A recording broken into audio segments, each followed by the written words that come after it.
تعارف قرآن کے ضمن میں سب سے پہلی بات جو سمجھنے کی ہے وہ یہ کہ قرآن مجید کے بارے میں ہمارا اجمالی عقیدہ کیا ہے۔ یہ 3 جملوں پر مشتمل ہو سکتا ہے۔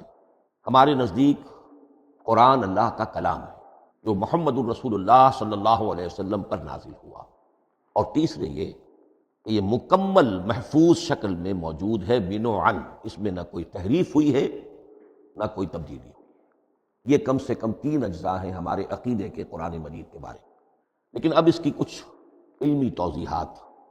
سب سے پہلے یہ کہ کلام ہونا، اس کا اللہ کا کلام ہونا، اس لیے کہ آپ کے علم میں ہے کہ تورات جو حضرت موسیٰ علیہ السلام کو دی گئی تھی وہ لکھی ہوئی شکل میں پتھر کی تختیوں پر لکھی ہوئی صورت میں دی گئی تھی، اور قرآن مجید کی تنزیل جو محمد رسول اللہ صلی اللہ علیہ وسلم پر ہوئی ہے وہ ایک مختلف صورت میں ہوئی۔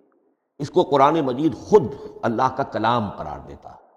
چنانچہ سورہ توبہ کی آیت ہے، آیت نمبر 6، وَإِنْ أَحَدٌ مِّنَ الْمُشْرِكِينَ اسْتَجَارَكَ فَأَجِرْهُ حَتَّى يَسْمَعَ كَلَامَ اللَّهِ ثُمَّ أَبْلِغْهُ مَأْمَنَهُ۔ جب ہجرت کے 9ویں سال آخری وارننگ دی گئی تھی مشرکین عرب کو کہ اب صرف تمہیں چند مہینے کی مہلت دی جا رہی ہے، اس دوران میں آخری فیصلہ کر لو اسلام قبول کرنا ہے یا نہیں، اس لیے کہ اس کے بعد مشرکین عرب کے لیے کوئی رعایت نہیں ہوگی۔ جو لوگ اسلام قبول نہیں کریں گے انہیں تہہ تیغ کر دیا جائے گا۔ فَإِذَا انْسَلَخَ الْأَشْهُرُ الْحُرُمُ فَاقْتُلُوا الْمُشْرِكِينَ حَيْثُ وَجَدتُّمُوهُمْ۔ جب یہ مہلت ختم ہو جائے تو ان مشرکین کا قتل عام کرو۔ اس کی وضاحت پھر جب سورہ توبہ ہم پڑھیں گے تو اس وقت ہوگی، اس وقت یقیناً ذہن میں کچھ اشکالات آئیں گے، لیکن اس وقت اس ضمن میں تفصیلی بحث کا موقع نہیں۔ اب اس میں ایک استثناء رکھا گیا کہ ایک مشرک ہے، وہ چاہتا ہے کہ اتنا بڑا چیلنج جو ہمیں دے دیا گیا تو ہمیں موقع دیا جائے کہ ہم آئیں، آپ کے پاس بیٹھیں، کچھ دن رہیں، اللہ کا کلام سنیں، آپ کیا بات منوانا چاہتے ہیں، اس کے لیے کیا دلائل ہیں، اس کو اچھی طرح سمجھیں، اس کا ہمیں موقع ہونا چاہیے۔ اس کے لیے یہ آیت نازل ہوئی کہ وَإِنْ أَحَدٌ مِّنَ الْمُشْرِكِينَ اسْتَجَارَكَ، اے نبی اگر ان مشرکین میں سے کوئی شخص آپ سے پناہ طلب کرے فَأَجِرْهُ، اسے پناہ دیجئے، حَتَّى يَسْمَعَ كَلَامَ اللَّهِ، یہاں تک کہ وہ اللہ کا کلام سن لے۔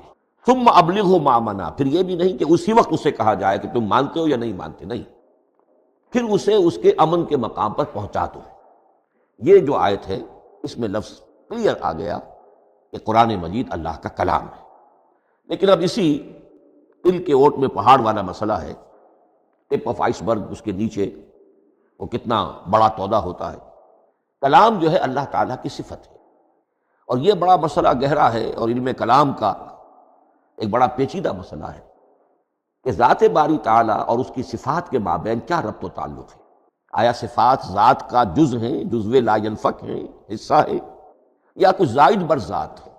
اس کو علامہ اقبال نے ایک جگہ کہا ہے صفات ذات حق، حق سے جدا یا عین ذات۔ یہ ہمارے علم کلام کا ایک بڑا پیچیدہ مسئلہ ہے، لیکن یہ کہ اس میں متکلمین کا جو تقریباً اجماعی فیصلہ ہے وہ 2 لفظوں میں آتا، لا عین ولا غیر۔ اللہ کی صفات نہ تو اس کی ذات کا عین ہے نہ اس کی ذات سے غیر ہے۔ بہت پیچیدہ شکل ہے، اور یہ بھی اس وقت کا میرا موضوع نہیں ہے، میں صرف کسی اور موضوع کے لیے صرف حوالے دے رہا ہوں۔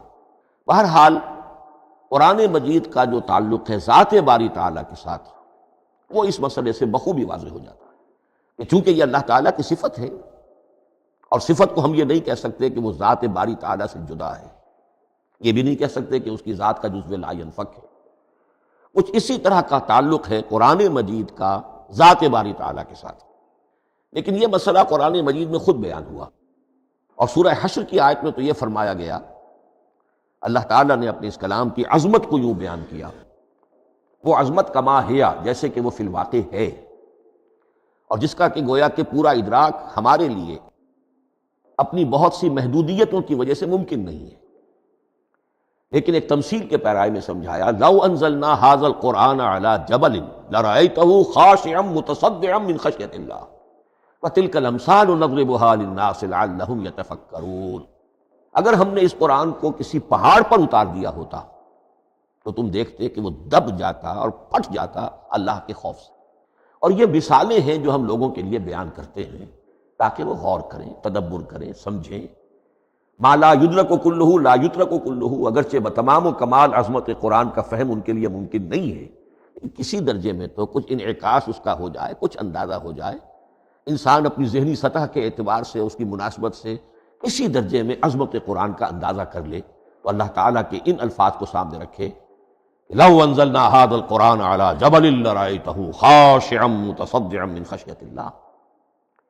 اب اس آیت کو سمجھنے کے لیے سورہ اعراف کی آیت نمبر 143 کو سمجھنا ہوگا، اسی اصول کے تحت کہ القرآن یفسر بعضہ بعضا، قرآن کا ایک حصہ دوسرے حصے کی تشریح کرتا ہے۔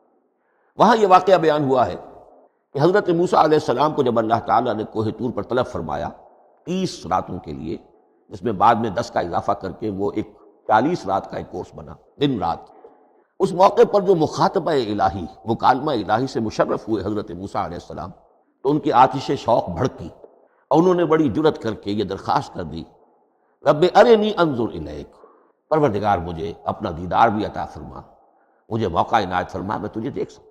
یہ ان کی وہ آتش شوق کا مسئلہ ہے، لیکن جواب کیا ملا؟ لن ترانی، تو مجھے ہرگز نہیں دیکھ سکتے، ولکن انظر الی الجبل فإن استقر مکانہ فسوف ترانی۔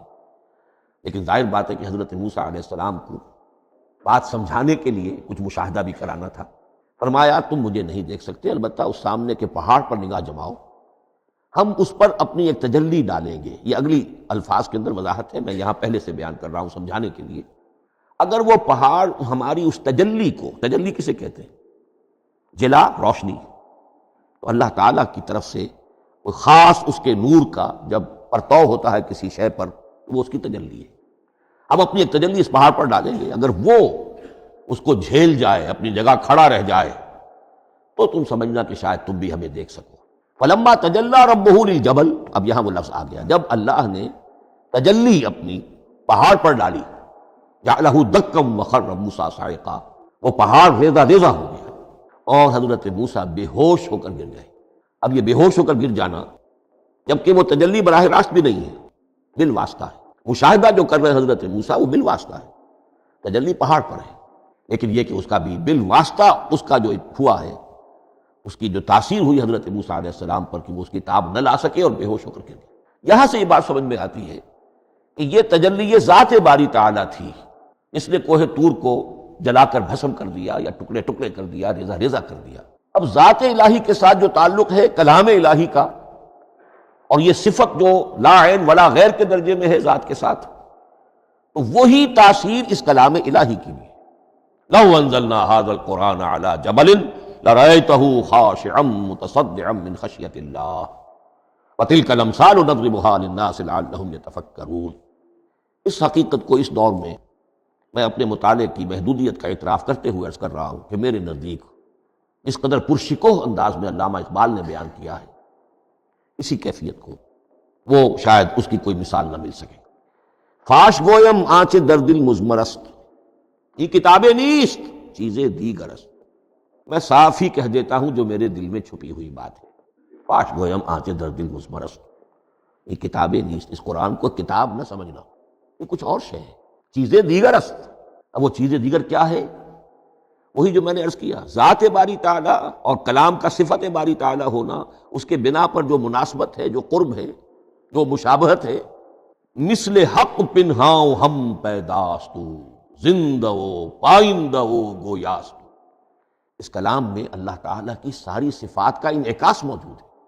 یہ بات ویسے بھی سمجھ میں آتی ہے، کوئی شخص ذرا گفتگو کرے، چند جملے جب وہ ادا کرے گا اپنی زبان سے، تو معلوم ہو جائے گا کہ اس کے فہم کا، اس کی دانش کا، اس کے مطالعے کا حدود اربع کیا ہے اور اس کے ذہن کی سطح کیا، سمجھ میں آ جائے گی بات۔ اس لیے کہ کلام جو ہے وہ متکلم کی پوری شخصیت کی عکاسی کر رہا ہوتا۔ تانت بازی راگ پایا، چند جملے کسی نے کہا، پتہ چل گیا کہ یہ کس سطح کے آدمی ہے، علمی اعتبار سے، معلوماتی اعتبار سے، تہذیبی اعتبار سے، کلچرڈ ہیں یا نہیں ہیں، یہ ساری باتیں چند جملوں میں واضح ہو جائیں۔ تو اللہ تعالیٰ کی بھی جملہ صفات کا عکس اس قرآن میں موجود ہے۔ ان میں سے جن چند چیزوں کا ذکر علامہ نے شعر میں کیا، وہ جو سورہ حدید کی آیت ہے، هو الاول والآخر والظاہر والباطن، اللہ الظاہر بھی ہے، الباطن بھی ہے، اتنا ظاہر کہ اس سے زیادہ ظاہر کوئی شے نہیں، اور اتنا باطن کہ اس سے زیادہ چھپی ہوئی کوئی شے نہیں۔ اسی لیے حضور سے جو منقول ہیں الفاظ کہ پروردگار انت الظاہر فلیس فوقک شیء وانت الباطن فلیس دونک شیء، یہی کیفیت قرآن کی ہے۔ مثل حق پنہاؤ ہم پیداستو، پنہا بھی ہے، ظاہر بھی ہے، جیسے ذات باری تعالیٰ، اور جیسے اللہ تعالیٰ کی شان ہے کہ جو آیت الکرسی کے شروع میں آئی الحی القیوم، مثل حق پنہاؤ ہم پیداستو، زندہ ہو پائندہ ہو گویاستو۔ یہ قرآن جو ہے اللہ تعالیٰ کی صفات کا ایک عکس اپنے اندر رکھتا ہے۔